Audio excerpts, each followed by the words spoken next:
prosperidad, menos incertidumbre, de Ricardo López Murphy. Ricardo, yo decía, es un antiguo y querido amigo de la Fundación Libertad, con quien interactuamos desde hace más de 30 años.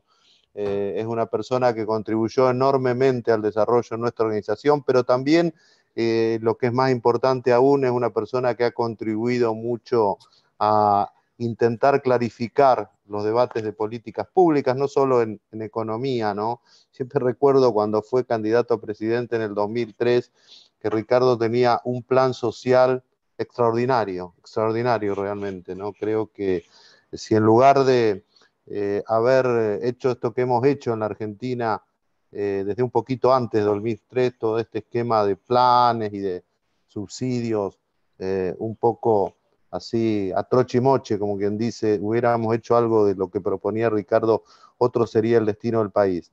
Bueno, la verdad que como decía, es un gran gusto que hoy nos acompañe. Ricardo nos va a hacer algunas reflexiones, si se quiere, más bien filosóficas sobre este libro y el espíritu de este libro, y luego vamos a dialogar. Yo iré conduciendo el diálogo, pero todos podrán participar a través del chat que tenemos aquí previsto. Ricardo, bienvenido, es un gusto compartir contigo esta presentación y dialogar con vos, y te escuchamos con atención. Muy bien, buenas tardes, muchas gracias. Es para mí también una oportunidad en este largo esfuerzo de la pandemia de comunicarnos por estos mecanismos novedosos. Yo he presentado muchos de mis libros que he escrito, está mal que lo diga, pero un número muy apreciable en la Fundación Libertad. Recuerdo una vez que lo comentó Alberto Natale, que fue todo un episodio muy atractivo, uno de ellos. Así que para mí me trae no solo los recuerdos de los largos años que hemos interactuado en defensa de la libertad, de los valores de la tolerancia, sino también los protagonistas de todo ese tiempo y el esfuerzo que han hecho. Y eso también explica el esfuerzo que hacemos. ¿Por qué no aflojamos? Y bueno, no aflojamos porque las libertades que no se defienden son las libertades que se pierden, y eso la República tiene que ser entendido de una manera cabal y concreta. Este libro recoge una serie de ensayos sobre problemas de la sociedad argentina que tienen aspectos conceptuales, filosóficos, como decía Gerardo, pero también aspectos económicos y aspectos que hacen a la República. Así, hay un capítulo sobre los valores de la libertad que me voy a centrar en él, pero también sobre los problemas fiscales del país, en particular un problema muy poco entendido en la Argentina, que es el tema de la deuda pública. Otro tema que abarco en el libro son los problemas de estabilización. En general, la Argentina ha sido una experiencia tremenda en este sentido, pero nuestra forma de enfocar los temas siempre es mirando las experiencias que hemos acumulado a través de muchísimos años. De los últimos 80 años hemos tenido inflaciones muy elevadas y de vez en cuando nuestros gobiernos intentan planes de estabilización. Lo que traté aquí de señalar es la comparación del plan digamos, de convertibilidad con el plan que se llevó en México en los años previos a la convertibilidad, y me parecía que como ambos tuvieron dificultades, por supuesto los mexicanos menos que nosotros, uno aprende mucho de estudiar esas experiencias, sobre todo mirando qué hicieron otros países como Uruguay, como Chile. También trato las reformas de los años 90. Ese fue el esfuerzo más grande de reformas que se hizo en Argentina. Yo creo que con una profundidad equivalente a la que le espera al gobierno que suceda a este gobierno. O sea, se va a heredar una situación muy compleja, probablemente más compleja que la del año 89, y revisar también esa experiencia ayuda a pensar la tarea que tenemos por delante. Luego hay otra presentación sobre si esta vez será diferente. Hemos hecho tantas cosas y hay un capítulo sobre la naturaleza de la incertidumbre, la naturaleza de nuestro desorden y la cantidad de infracciones que hemos hecho, de delitos contra el derecho de propiedad, porque hay algo que explica esa inmensa desconfianza que hay en la sociedad a ahorrar e invertir en nuestro país, lo que la vicepresidente llama la economía bimonetaria, pero en realidad es la explicación de por qué la gente fuga de una sociedad que le ha quitado 13 a la moneda, le ha confiscado 5 veces los depósitos, ha defolteado innumerables veces. Lo que es asombroso no es que haya un sistema bimonetario, lo que es asombroso es que todavía existe una moneda local, y eso es un tema impactante. Yo estaba mirando un poco la experiencia de Ecuador. Hay mucha gente que reflexiona sobre si en vez de la convertibilidad hubiéramos adaptado un sistema como el de Ecuador, si hubiéramos tenido retorno. Yo creo que parte de la obsesión de la Argentina no es solo hacer reformas, sino hacer que sean perdurables. Y por último hay un capítulo que abordo la necesidad de promover el ahorro. Argentina tiene un problema no solo de inversión, de empleo, de exportaciones, tiene un problema de su volumen de ahorro. Porque si quisiéramos crecer, el ahorro que tenemos no alcanza y Argentina necesita niveles de inversión muy altos para emplear la población que crece y la que tiene que ser reincorporada de los sectores informales o de los sectores asistidos. El desafío de la inversión y del ahorro es probablemente el más significativo de los que tiene que lidiar Argentina. Pero yo quería referirme a un ensayo filosófico que hay en el libro sobre los valores de la libertad, en particular sobre la cultura de la libertad. En general, la defensa que nosotros hacemos de la libertad es una defensa negativa, es decir, es una defensa de la libertad de la opresión, de la libertad de tránsito, de la libertad de opinión, de la libertad de enseñar y aprender, es decir, de impedir que el leviatán, el poder, nos sujete a una dictadura que no necesita violar el marco electoral. A veces hay despotismo electivo cuando se violan los derechos de las minorías, y en general el énfasis de la libertad se pone en el aspecto negativo, es decir, liberarse de tener cadenas. Pero hay un aspecto que no se enfatiza tanto, que es el aspecto positivo de la libertad. Y yo quiero, en este ensayo, hago un esfuerzo muy grande de tratar de transmitir esa imagen optimista de la libertad como una oportunidad. La libertad es una inmensa oportunidad. Los países exitosos en el mundo, los 200 años últimos que han sido de un excepcional crecimiento, sobre todo los últimos 70, pero en particular los últimos 30, más allá que nosotros no lo hayamos aprovechado, el mundo ha tenido un desarrollo sencillamente espectacular, en el cual el factor de la libertad, del intercambio, de la cooperación libre, de hacerlo de manera consensual, ha sido un factor decisivo, un factor crucial, y es esa oportunidad la que creo que en la sociedad argentina debemos defender con mucha garra y con mucho entusiasmo, porque solo en un marco de libertad vamos a tener la innovación, vamos a tener el emprendimiento y vamos a tener la capacidad de adaptarnos a un mundo tan cambiante, que sobre todo después de la pandemia va a vivir una revolución tecnológica, que ya la estamos experimentando, pero que va a ser intensísima en muchas dimensiones. Una de ellas que a veces no tomamos conciencia, es más allá de que nuestro país esté rezagado, es que se haya descubierto una vacuna en un año.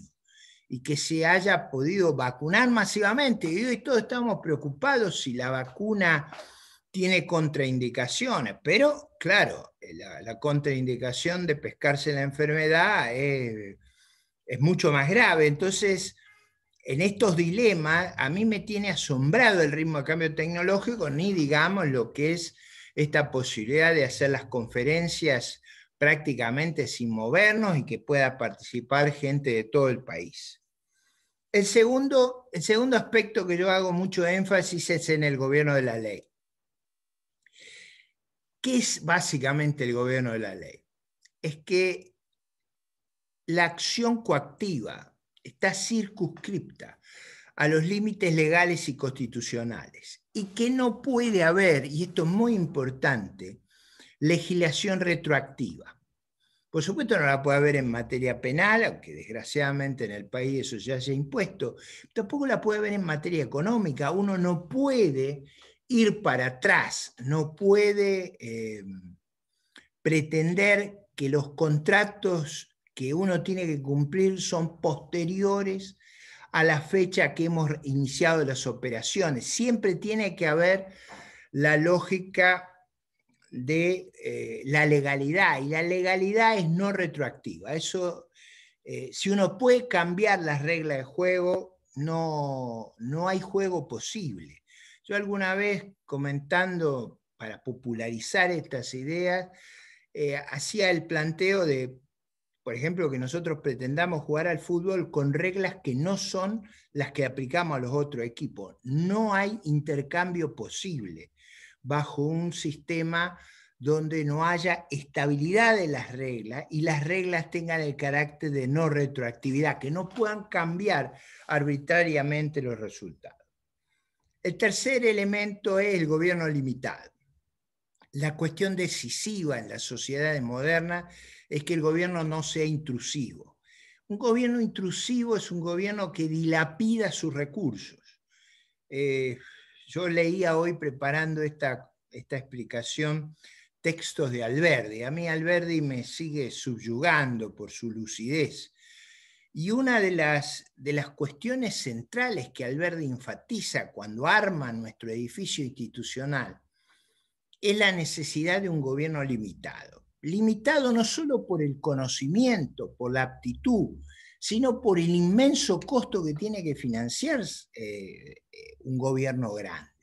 Simplemente cumplir con las necesidades de defensa, de seguridad, de asegurar el acceso a la educación, a una salud factible, de proteger la competencia y hacer accesible la justicia y la seguridad a toda la sociedad, es una tarea gigantesca, es una tarea monumental. La tarea de construir la legislación de fondo, asegurar reglas parejas en la competencia, evitar las actitudes mafiosas, ya esa tarea es gigantesca. La idea de un gobierno minorista, de un gobierno que se ocupa de los detalles, no solo es un despropósito, pero yo acá no lo quiero enfrentar desde el punto de vista económico, lo tengo que enfrentar desde el punto de vista filosófico, porque es un desconocimiento del carácter limitado del conocimiento humano. Y este es un punto central. Cuando los gobiernos se creen aprendices de brujo, se creen dotados de un conocimiento excepcional, introducen una dimensión que es trágica, que es el despotismo, la inviabilidad de una sociedad creativa. Y ese riesgo está en el corazón de los problemas que enfrentan las sociedades democráticas del siglo XXI y las ansias frente a ese ritmo de cambio de mucha gente de encontrar digamos, en los mensajes mesiánicos, a la izquierda y a la derecha, que los tranquilicen. Esa pretensión de conocimiento es lo que está disputado con mucha intensidad en este libro. El otro tema que quiero mencionarles la importancia de los incentivos. Aquí yo hago una contraposición muy fuerte con un planteo muy claro. Yo siempre tuve, probablemente por la época que nací, un enfrentamiento muy grave con las ideas de Ernesto Guevara, del Che Guevara. Guevara pensaba en algo que era el hombre nuevo, era en el fondo la idea de rehacer la naturaleza humana. Y en el corazón de esa idea estaba la matriz de cambiar la naturaleza humana. Esa pretensión de desconocer los incentivos y la forma que se comportan las sociedades humanas dio lugar a los caprichos más monstruosos de la historia de la humanidad. Muchas veces uno se refiere a Mengele y a los experimentos del nazismo, pero miremos los experimentos de Stalin con la botánica, miremos los terribles campos de prisioneros del archipiélago Gulag, miremos el gran salto adelante, miremos los campos de la muerte de Camboya. Y en todos esos experimentos, esa idea de crear un hombre nuevo, un hombre puro, construido de acuerdo a la utopía sangrienta, ha sido una tentación formidable. Como esa tentación vuelve y vuelve y vuelve. Claro, ustedes me dirán hoy con caricaturas. La de Maduro es una caricatura. Y no se imaginan lo que es la de Castillo, el personaje peruano. Pero más allá de las caricaturas, esa búsqueda permanente del mesianismo y de trastocar la naturaleza humana está en el corazón del proyecto totalitario, y es por eso que en el libro le dedico una importancia decisiva. El otro tema tiene que ver con otro concepto vital, que es la propiedad privada. La propiedad privada no es simplemente reconocer un derecho. La propiedad privada tiene dos dimensiones que son casi imposibles de evitar. La primera es la de la autonomía del poder. Si todos somos empleados del Estado o somos asistidos por el Estado, si el Estado es el único patrón, ahí no hay sociedad civil y no hay ninguna posibilidad de que haya un régimen plural donde tengamos libertad de credos, de opinión, de preferencias. Está en el corazón del sistema de libertades el régimen de propiedad privada, pero también está en el corazón de ello la intertemporalidad. Y acá no quiero decir la pretensión de ser dioses. La única forma de integrar el futuro al presente es pudiendo ser acreedor al futuro. Esta dimensión excepcional de la construcción humana de la propiedad privada tiene una explicación, y déjenme usar un ejemplo que está en los diarios y que me llenó de preocupación hoy, que es, ustedes saben que nosotros tenemos probablemente el mejor caladero del mundo en nuestra área marítima exclusiva. Uno de los problemas más graves que enfrenta el mundo hoy es la pesca ilegal. Esa pesca se da en la milla 200 para afuera y a veces se penetran en el territorio nuestro a hacer avigiar. ¿Cuál es la solución? Dado que hoy han salido artículos criticando esta posición que yo tengo, la solución que he planteado muchas veces es extender en todos los países costeros la plataforma marítima a las 350 millas. Eso preservaría los caladeros. ¿Por qué? Porque crearíamos propiedad. La depredación surge de la ausencia de propiedad. Si hay propiedad, yo tomo en cuenta que el caladero se tiene que reproducir, porque yo voy a pescar hoy, mañana, pasado, hasta el infinito. Si yo no tengo propiedad, hago lo que hacían las tribus nómades: depredo, robo y confisco. En lugar de plantearnos cosas absurdas, lo que Argentina debería imponer es una solución de esa naturaleza como alternativa al problema fenomenal que existe en el mundo de depredación de los recursos naturales. La libertad, y con esto voy concluyendo, tiene dos atractivos formidables, y con esto concluyo. Uno, que ha estado asociada a los periodos de mayor estabilidad, paz y certidumbre de la experiencia humana. Pero la segunda dimensión que tiene es una dimensión que surge de sus contendientes históricos. ¿Cuáles han sido los contendientes históricos de la libertad? Básicamente tres. El régimen corporativo, fascista, digamos, que surge en los años 30, en la posguerra, que viene asociada a la frustración, muy importante para entender la historia argentina, a la gran frustración que produce la recesión y la crisis de la Primera Guerra Mundial en las élites del mundo, y que afectó mucho a Argentina, esa pérdida de confianza en un mundo integrado, libre, competitivo. Parte de lo que nos pasa después de la Segunda Guerra Mundial es que copiamos ese modelo fracasado. ¿Cuál ha sido ese modelo? No prosperó en el mundo y fue derrotado claramente. ¿Cuál ha sido el otro modelo alternativo? El otro modelo ha sido el que se cayó con el muro de Berlín. Todavía hay gente que no se enteró, pero el muro se cayó para allá. Y se cayó por su fracaso tecnológico, por su fracaso económico, pero sobre todo porque abrigó los regímenes más terroríficos desde el punto de vista de los derechos humanos, de la moral colectiva, digamos, y lo quiero poner en estos términos, de la igualdad entre los ciudadanos, otra que los vacunatorios VIP. Y el tercer régimen, que es uno que hoy pulula en la sociedad moderna, es el régimen de las teocracias, el régimen al cual una parte de la izquierda vergonzante se ha sumado.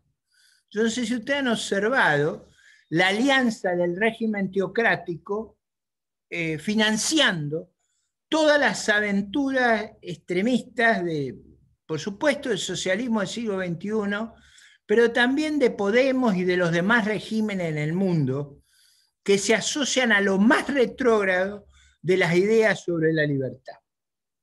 Es increíble en ese sentido la cercanía del régimen iraní con el régimen chino, con el régimen ruso.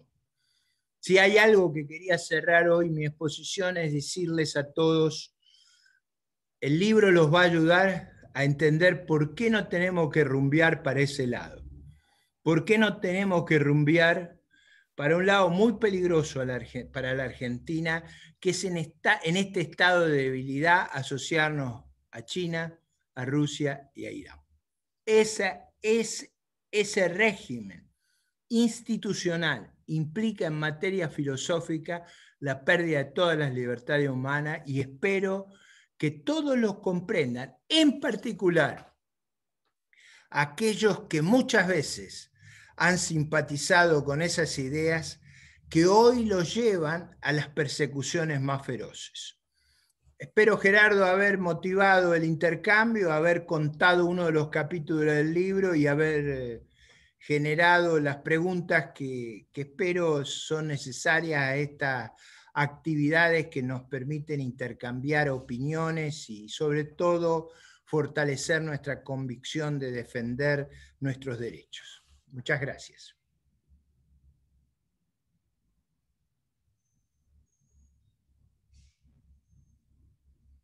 No se escucha, no se te escucha, Gerardo.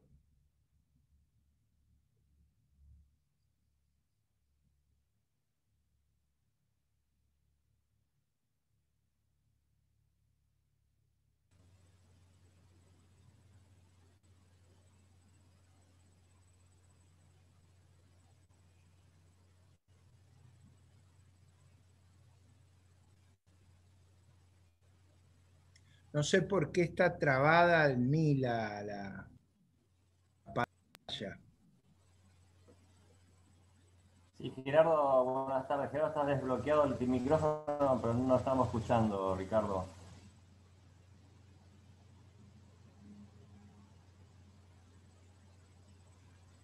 Ahora, bueno, ¿quién puede tomar No, el Ricardo, comando? a usted lo estamos escuchando, Ricardo. Bueno, No, Gerardo, Daniel, ¿qué tal? Buenas tardes, ¿cómo anda? bien. Ahora se lo Le voy a disparar escucha. una pregunta mientras tanto lo esperamos a Gerardo que se vuelva a conectar por las dudas. Yo lo que me quedé pensando en el cambio tecnológico que viene acelerado. ¿Cuáles son qué es lo que usted como próximo de estos cambios tecnológicos, cómo va a afectar la economía argentina y el comercio internacional? Bueno, yo siempre reflexiono sobre ese punto de Alberdi, que el gran drama nuestro era el desierto y la distancia. Yo digo, en ese aspecto, lo que yo he notado con los cambios tecnológicos es un colapso de la distancia. Lo otro que he notado es una aceleración en el ritmo de transformación de la energía, es decir, de sustitución de las energías hidrocarburíferas, y que ese fenómeno de transformación de la industria del transporte y de la generación de energía va a modificar el mundo. Eso, por supuesto, nos pone una ventaja y una desventaja. La ventaja es que en la transición el gas va a ser muy importante. La desventaja es que si no lo utilizamos en los 20, 25 años que hay de ventana de oportunidad, todo ese inmenso recurso natural dentro de 25 años ya no va a ser utilizable. Entonces es vital que tengamos esa destreza y esa habilidad de aprovechar la oportunidad. Yo creo que en materia de comunicaciones, en materia de, digamos, de digital, la transformación va a ser fenomenal con el 5G. Y tiendo a pensar también que va a haber una transformación en el transporte marítimo y aéreo de dimensiones que hoy nos cuesta reconocer. ¿Por qué digo esto? Porque yo asocio gran parte del desarrollo de la segunda mitad del siglo XIX, primera mitad del siglo XX, al colapso de los costos de comunicación y transporte. Y me da la sensación que estamos viviendo en una proporción similar un colapso de costos de singular proporción. Eso para un país que está distante del centro del mundo, de los lugares de mayor actividad, es un factor muy significativo, sobre todo si nos podemos adaptar a esos cambios.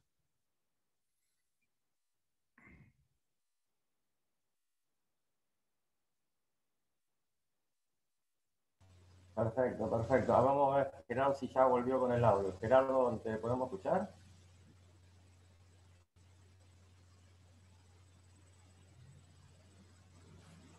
No lo escuchamos, Gerardo. A ver un segundito, por favor, de vuelta. Ahora, Gerardo. Ahí apareció. Solucionamos. Bueno, disculpen, ¿eh? ¿Ahora me están escuchando? Ahora sí, Gerardo. Ok, disculpen un problema con la computadora. Ricardo, claro, lo que uno ve, hablábamos ayer, creo, de lo que está pasando en Europa también. Vos decías que esperemos que nuestro país no vaya para el lado de esas ideas, pero esas ideas a veces uno tiene la sensación de que en parte prosperan porque hay una ausencia de liderazgos internacionales muy llamativas, ¿no? La sensación que es que América Latina no le interesa mucho a nadie, no le interesa a Estados Unidos, no le interesa, hoy día no le interesa a España, que en su momento tuvo un par de décadas de enorme influencia en nuestro continente, y por ahí sí le interesa un poco más a China, Rusia y algunos de estos países que están promoviendo sistemas autoritarios, ¿no? ¿Cuánto te parece que influye esto en lo que No, vive América? es verdad que China tiene intereses muy grandes de carácter estratégico en esta zona. Yo diría por dos razones, porque no tiene desarrollada una infraestructura suficiente en el área Y en segundo lugar, porque el área es muy abundante en recursos naturales, que es lo que le falta a los chinos. Me parece que en el caso de Rusia, los intereses no son los mismos, pero también ha puesto sus ojos en una zona que en realidad el liderazgo europeo y americano no digo dejado de lado, pero han subestimado. Parte de esa subestimación también se debe al reiterado fracaso de nuestros países en adaptarse al mundo moderno, en lograr una institucionalidad confiable, en evitar regímenes, digamos, muy primitivos. No nos olvidemos que en nuestro continente está Cuba, que es una rémora de un régimen muy atrasado, pero está Venezuela, está Nicaragua, es la misma Bolivia. Es decir, nosotros en Latinoamérica tenemos un problema serio de aptitud primero para crecer, para modernizarnos, para integrar nuestras sociedades y sobre todo para desarrollar regímenes políticos previsibles. En esa circunstancia estamos con una debilidad. Quizá para mí el caso más sorprendente es el de Perú. Perú es un país que ha venido creciendo fuertemente y le ha ocurrido en esta última elección una catástrofe porque se produce una polarización entre dos posiciones muy extremas que no reflejan el promedio de la sociedad peruana y sin embargo ese fracaso político los expone a un riesgo enorme. Yo tengo la sensación que, digamos, la nueva administración americana está cambiando ese enfoque estratégico y me parece que es consciente de que abandonar el área crea una vulnerabilidad muy grande. Ahora es cierto que interactuar con el área requiere de todos nosotros una mayor lucidez. Digo, una mayor lucidez, por ejemplo, un proyecto muy apoyado a escala mundial ha sido el Mercosur. Y en realidad cuando uno mira lo que ha fracasado el Mercosur, genera no solo una actitud de desilusión y pesimismo, sino que todos los caminos que hemos intentado han tenido un resultado muy pobre y eso creo que inevitablemente configura un riesgo de decepción.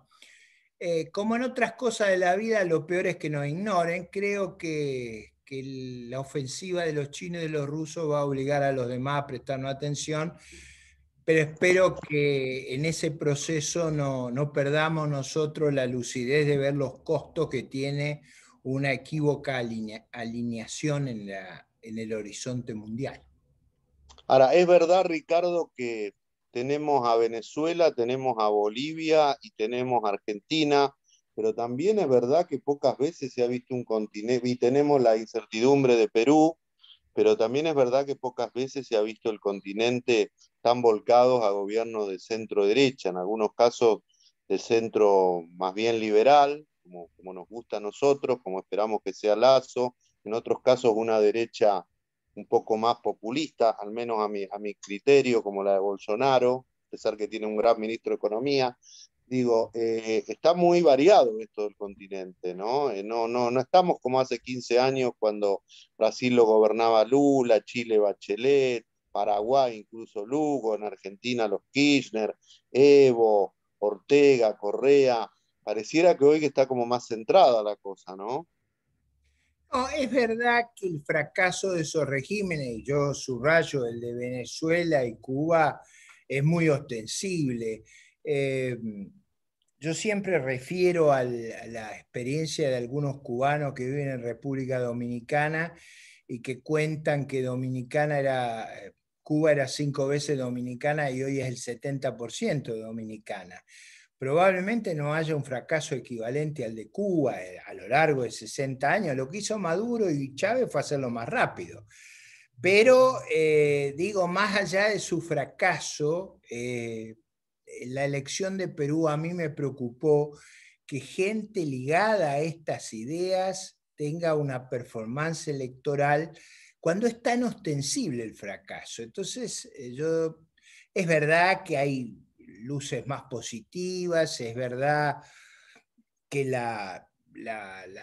de una manera o de otra la sociedad latinoamericana se ha ido modernizando, pero es también cierto que todavía cae en esos enamoramientos de regímenes muy, muy primitivos.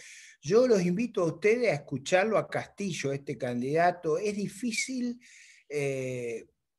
ver un discurso, digamos, hilado en varias ideas y sin embargo tiene este resultado electoral. Digo, estoy todavía choqueado por lo que pasó en Perú y me da la sensación de que hay algo que impide que nos vacunemos contra esta idea de fracaso, ¿no?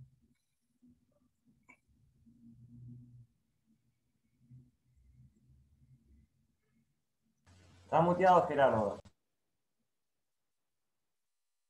Te muteaste, Gerardo, de nuevo.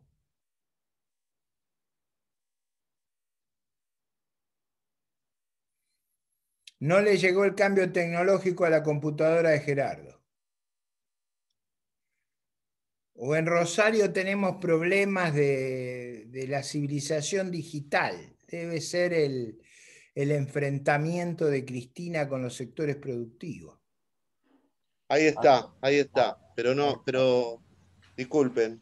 Hay algunas preguntas, Ricardo, sobre cómo ves la construcción de una opción más liberal en la Argentina. Considera, en algún momento creo que muchos pensamos que esa opción podía estar incluida en Juntos por el Cambio. Bueno, la cosa ya sabemos que no salió bien, en especial por lo socioeconómico. Ahora hay algunos intentos de construir una opción. Hay también un debate sobre eso, Ricardo. Yo participé activamente en el proceso de construcción de la UCD, fui candidato 2 veces en la UCD a mis 27 años y a mis 29 años. Luego también, como recordarás, ayudamos en esa patriada que vos encabezaste y que casi fue un milagro, ¿no? No obstante, hay gente que cree que tiene que haber coaliciones, ¿no? Y algunos dicen, bueno, el ejemplo del Partido Popular, una coalición donde conviven demócratas cristianos, conservadores, hasta algunos socialdemócratas y los liberales, ¿no? Cuando estuvo Aznar en la presidencia, que era un liberal, hubo un gobierno liberal. Cuando estuvo Rajoy, que era más bien un demócrata cristiano, hubo un gobierno demócrata cristiano. ¿Cómo ves esto? Más que nada la idea de la construcción política. Sí, a mí me parece que hay en la sociedad un bloque muy significativo de algo así como el 40% que no se siente representado ni por el gobierno, que debe estar hoy con alrededor del 30-31%, ni del bloque principal opositor de Juntos por el Cambio, que debe estar en un porcentaje muy similar. Hay una gran fracción que se siente muy enfrentada, me parece a mí, al gobierno, muy decepcionada con el gobierno, pero también muy desconforme con la gestión anterior. Yo creo que canalizar eso en el proceso electoral va a ser sano, porque creo yo que hay un voto que no que no tiene intersección con Juntos por el Cambio, que nunca votaría Juntos por el Cambio, pero es probable que vote a una coalición liberal conservadora con un programa más firme en materia de defensa, de seguridad, de inteligencia, de educación, de orden público, de mayor, digamos, respeto a los derechos de propiedad, a las reglas de juego y a la afirmación digamos, de las personalidades y de cierta, a ver, ¿cómo lo puedo decir? De cierta resiedumbre, ¿no? Esa actitud tambaleante, temerosa que vimos durante el gobierno anterior. Me parece que hay una fracción de la sociedad que necesita esa mayor densidad, mayor firmeza. Y creo que eso no va a ser nocivo, va a contribuir al proceso de la renovación. Yo creo que al gobierno este le va muy mal, le va a ir mal en estas elecciones y le va a ir peor en la del 23. Pero mi preocupación es cómo construimos una gran coalición en el 23 que sea capaz de dos tareas. Una, de hacer las reformas que el país imprescindiblemente tiene que hacer, pero también de hacerlas de manera estable.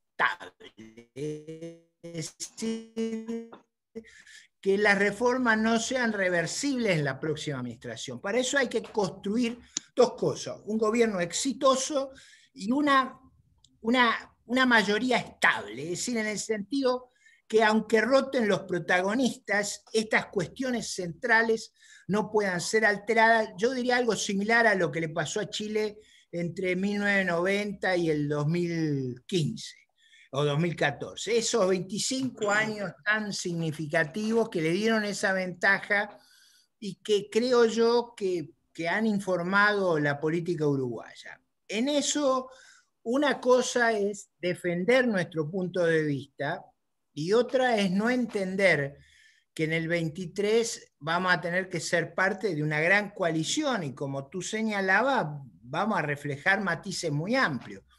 Lo que creo yo es que va a ser muy difícil hacer eso si nos ocurre lo que nos ocurrió en 2015-2019, donde mucha gente que piensa como nosotros se sintió rehén del gobierno, se sintió que lo usaban, se sintió que el gobierno se preocupaba en atender a quienes no eran sus votantes y descuidaba a sus votantes, partiendo de la base de que, dado que estaba el monstruo kirchnerista del otro lado, no teníamos alternativa. Yo creo que ese abuso ha dado lugar a lo que hoy es esta necesidad de una alternativa que canalice y tenga la firmeza de, aún en el 23, en un gobierno de coalición, que haya puntos que no puedan ser ignorados o simplemente dejados de lado con total impunidad.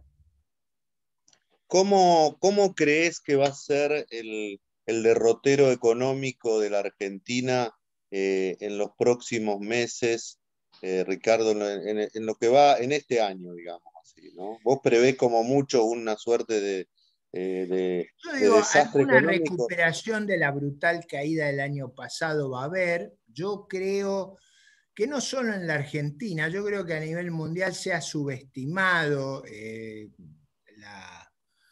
la lucha contra la pandemia. Me parece que ha habido sorpresas desagradables y me parece que nosotros estamos enfrentando una situación de que el gobierno no previó correctamente. Y me parece que el año va a ser mucho más difícil de lo que el gobierno se lo imagina. Por eso, cuando ellos tienen esta dinámica de querer correr las elecciones primarias, en general no es bueno hacer esas cosas, porque cambiar las reglas de juego en un año electoral no es bueno. Pero digo, la cosa implícita que tiene el razonamiento es que si ellos corren 6 semanas las elecciones, van a tener más posibilidades. Y yo digo, correr 6 semanas las elecciones a lo mejor hace que sea más extendido el proceso de vacunación, pero con manera contraria, como han estado barriendo bajo la alfombra todos los problemas económicos, podemos tener un episodio. O sea, nosotros estamos prácticamente sin reservas. Nadie se está poniendo la cabeza donde la tiene que poner. Si fracasa la negociación con el Club de París, cosa que es casi previsible que ocurra, es muy difícil encontrar un arreglo sin un acuerdo con el Fondo Monetario. El arreglo que encontró Kicillof fue extraordinariamente gravoso, y si queremos hacer lo mismo de Kicillof, esta vez nos va a costar una fortuna, como nos costaron la aventura de YPF y todas las aventuras que hizo Kicillof con la deuda.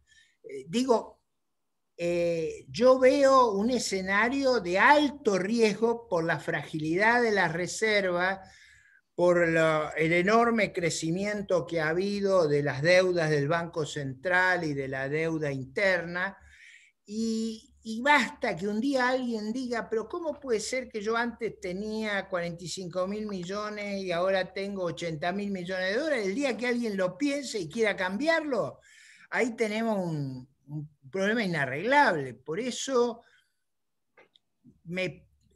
digamos, si uno fuera prudente, lo que tendría que hacer el gobierno es haber cerrado un acuerdo con el fondo, cerrado el acuerdo con el Club de París, ir generando puntos de certidumbre. En realidad, llevados por una demagogia y un primitivismo enorme, están apostando a que luego de sacar un pleno vuelven a sacar otro. Y yo creo que eso no es cierto. En particular, porque acá ha ocurrido un fenómeno político que no se lo observa con claridad. Cristina, humillando al presidente, ha desnudado el disfraz.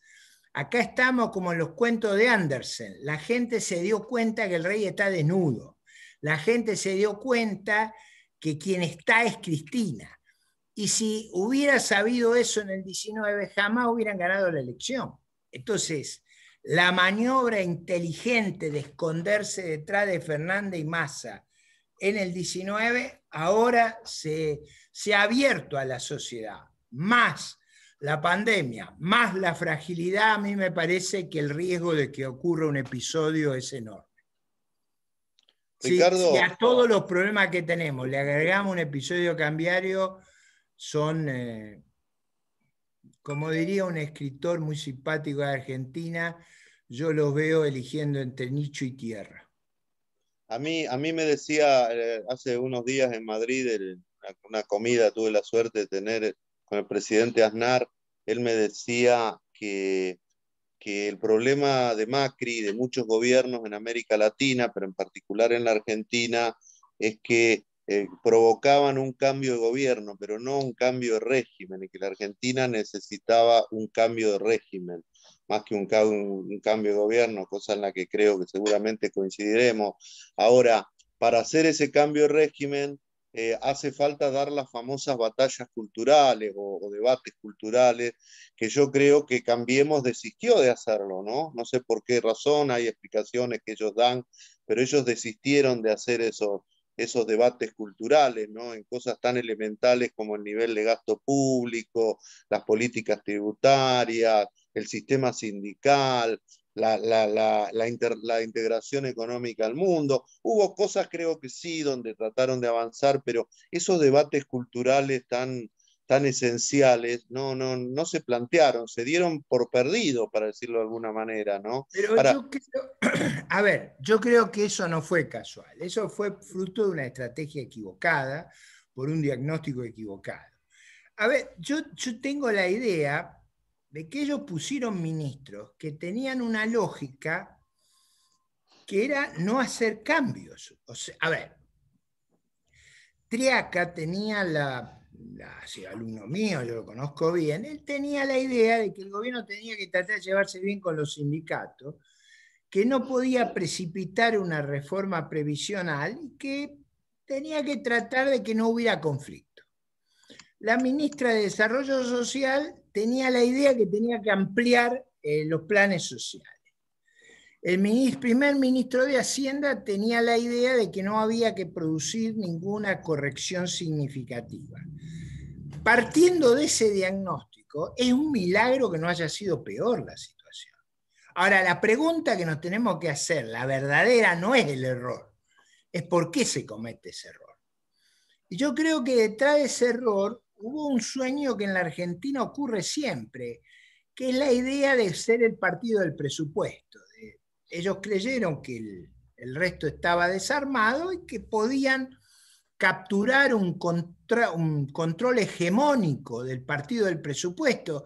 Acá no hay que olvidarse que cada cual que ha llegado al poder ha tratado de reemplazar el rol del peronismo como fuerza hegemónica o volverse el dueño de eso. Y en el fondo el kirchnerismo ha hecho una captura del peronismo. Yo distingo claramente entre el kirchnerismo y el peronismo. El kirchnerismo es un proyecto castrochavista, el peronismo no lo es. Otra cosa, yo no voy a estar de acuerdo, pero es otra cosa. Creo que en el error que se cometió en el gobierno anterior hubo un planteo hegemonista, porque la naturaleza de la coalición electoral no se vio en el gabinete, no se reflejaba en las políticas, no era realista el planteo, y el mismo expresidente lo ha expresado. Me equivoqué, dice en un determinado momento, en la coordinación entre la política fiscal y monetaria. Pero eso es como si yo dijera, me equivoqué en los cálculos de resistencia de materiales del edificio y se me vino abajo el edificio. Y como se me vino abajo el edificio y murieron 1000 personas, quiero hacer un segundo. Por eso le puso al libro primer tiempo. No hay segundo tiempo para eso. La única manera de construir una alternativa es reconocer los errores que se han cometido. Si se cometen errores y se reconocen, por ejemplo, yo siempre uso un ejemplo, probablemente debido a mi paso por el Ministerio de Defensa. Dos de los oficiales más destacados del ejército y de la armada estadounidense eran los que estaban a cargo de Pearl Harbor, de las fuerzas terrestres y de las fuerzas navales. Los dos fueron liquidados.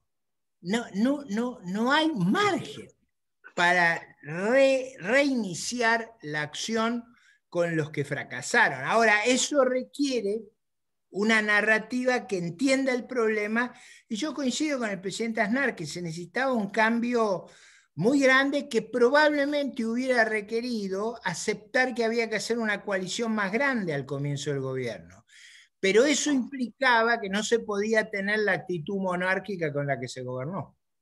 O sea, ¿vos creés que en lugar de bailecito el día que asumió la presidencia Macri, se debió haber vestido de negro, con corbata negra, y haber dicho que Argentina estaba quebrada y que iba a hacer falta sangre, sudor y lágrimas?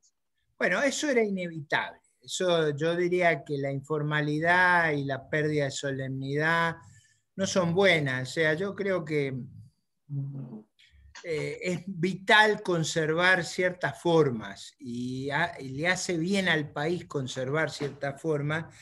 Yo creo que no solo por las formas, sino porque eso transmitió un mensaje de que los problemas que tenía Argentina no eran profundos, que simplemente cambiando el gobierno y teniendo una administración más eficaz y más honrada, los temas se superaban. Eso no era cierto.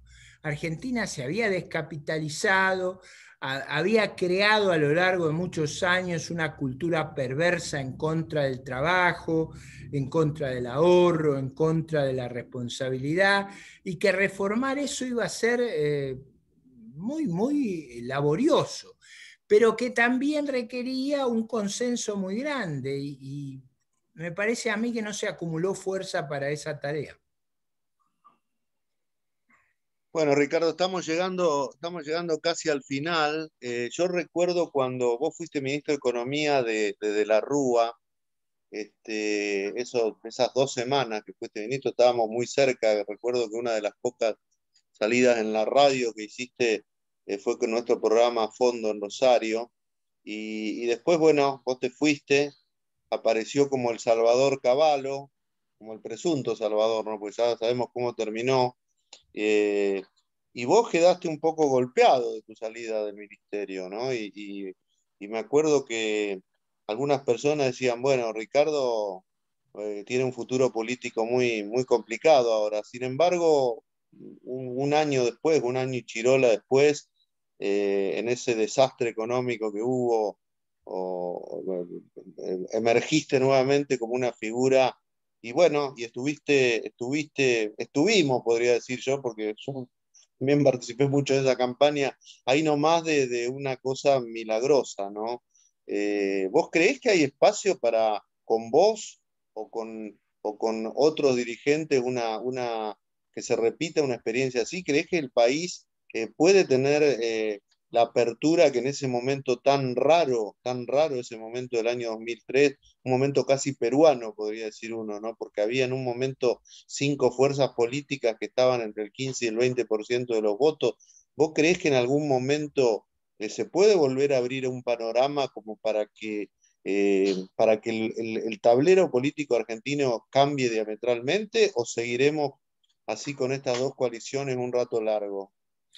A ver, yo creo, primero, en esa oportunidad histórica se dio una circunstancia que validó mi discurso, o sea, la sociedad descubrió que lo que se le decía, lo que se le había dicho era cierto, y se dio cuenta de que era necesario un cambio muy fuerte, y me parece que eso explicó esa recuperación tan enérgica del discurso o de la narrativa que yo transmití a la sociedad.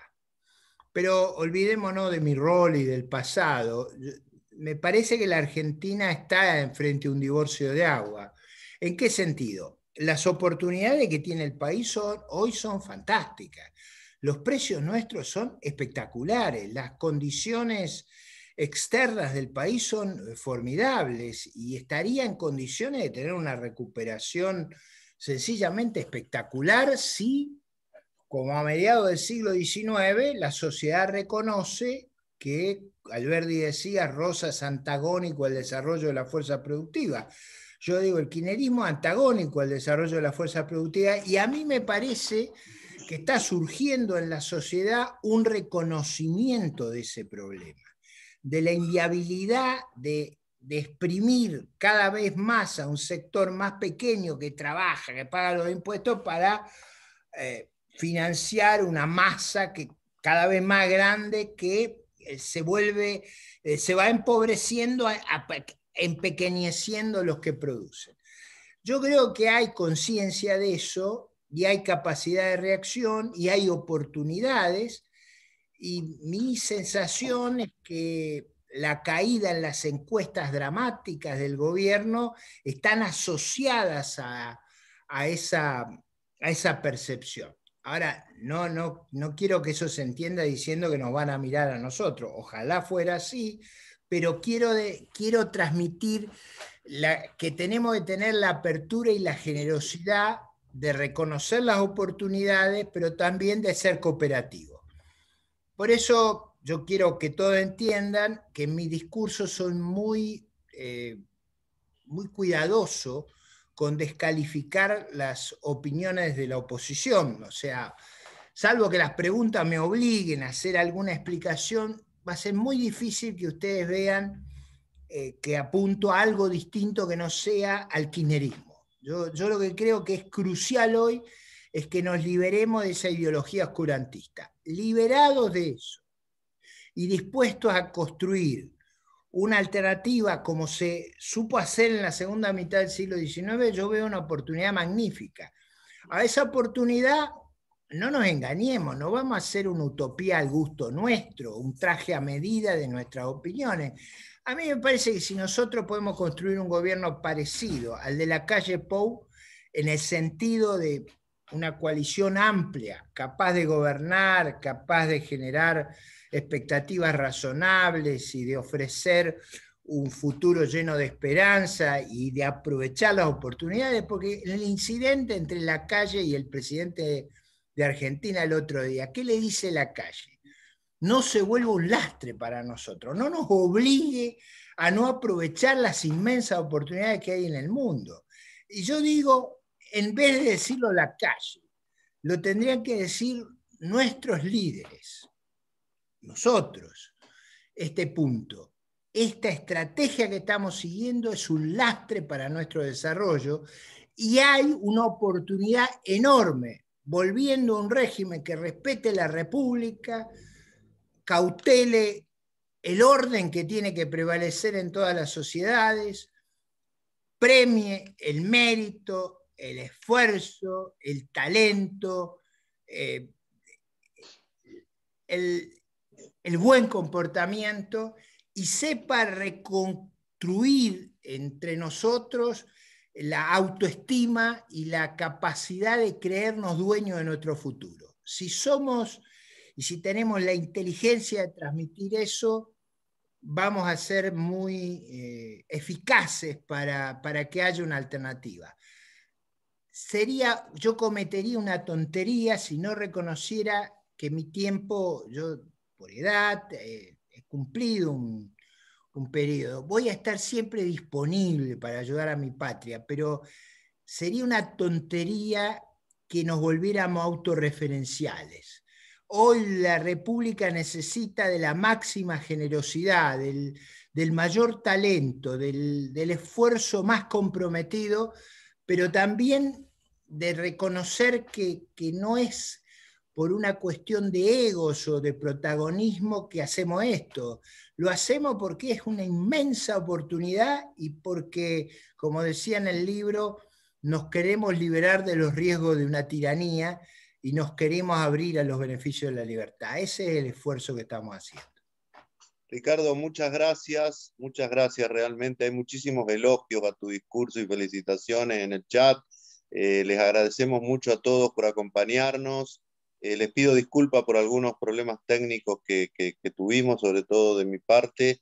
Y bueno, vos sabés, Ricardo, que la Fundación Libertad es tu casa. Ojalá podamos hacer estos encuentros muy pronto de manera presencial y en tanto, nuevamente, felicitaciones por este libro que seguramente, como todo tu otro libro, como bien dijiste, muchos de ellos los presentaste en la Fundación, será un aporte extraordinario para el debate de políticas públicas, pero también de la filosofía económica y política que tiene que imperar en la Argentina. Muchas gracias, Ricardo, muchas gracias a todos. Le damos un aplauso virtual cada uno desde su casa y de nuevo muy agradecidos. Muchas gracias a todos, muchas gracias y hasta pronto.